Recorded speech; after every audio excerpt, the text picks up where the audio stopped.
एक साधु रहता था किसी जंगल में। कितने ही लोग उसके दर्शन करने को आते, जो भी जाता उसे शांति मिलती। एक दिन उस देश के राजा भी गए। देखा साधु एक वृक्ष के नीचे बैठे हैं। सर्दी और वर्षा से बचने का कोई प्रबंध नहीं है। राजा ने कहा, महात्मन, यहाँ तो बहुत कष्ट होता होगा, आप मेरे साथ चलिए, महल में रहिए। साधु पहले तो माना नहीं। राजा ने बहुत आग्रह किया तो बोले, अच्छा चलो। महल में गए। एक सुंदर कमरे में ठहरे। हर समय नौकर उपस्थित रहने लगे। अच्छा भोजन मिलने लगा। 3 मास व्यतीत हो गए। राजा उसकी पूजा करते, रानी उसमें श्रद्धा रखती। एक दिन रानी नहाने के लिए स्नान घर में गई। नहाकर उठी तो वह हीरों का हार पहनना भूल गई, जो उसने उतार कर स्नान घर में रख दिया था। हार वहीं पड़ा रहा। रानी के पश्चात साधु स्नान घर में गया। हार को देखा, उठाकर अपने कोपिन में छुपा लिया। स्नान घर से निकले, महल से बाहर चले गए। कुछ देर पश्चात रानी को हार का ध्यान आया। दासी से बोली, स्नान घर में हार छोड़ आई हूँ, उसे ले आओ। परंतु वहां तो हार नहीं था। खोज होने लगी। पूछा गया, गुसल खाने में रानी के पश्चात कौन गया था? पता लगा महात्मा गए थे। महात्मा की खोज होने लगी। महात्मा मिले नहीं। राजा को ज्ञात हुआ तो उसने सिपाहियों को आज्ञा दी, उस साधु के पीछे जाओ, उसे पकड़ कर ले आओ।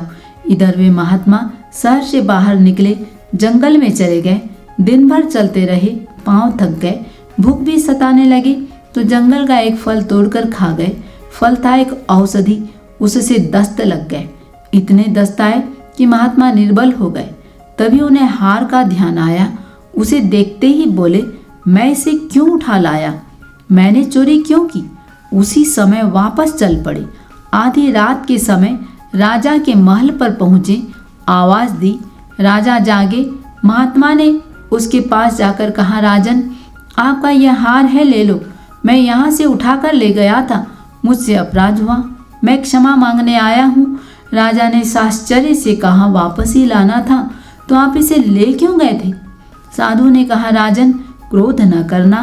3 मास तक मैं तुम्हारा अन्न खाता रहा, उससे मेरा मन पापी हो गया।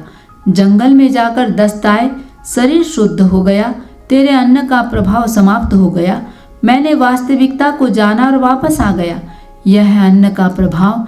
इसीलिए यूनान के फिलोसोफर पैथागोरस ने कहा था, तुम मुझे बताओ कौन आदमी क्या खाता है, मैं तुम्हें बताऊंगा कि वह क्या सोचता है। इसीलिए कहते हैं कि जैसा अन्न खाओगे वैसा मन बनेगा। जो व्यक्ति गंदा और खोटा अन्न खाता है तो उसका मन कभी अच्छा होगा नहीं।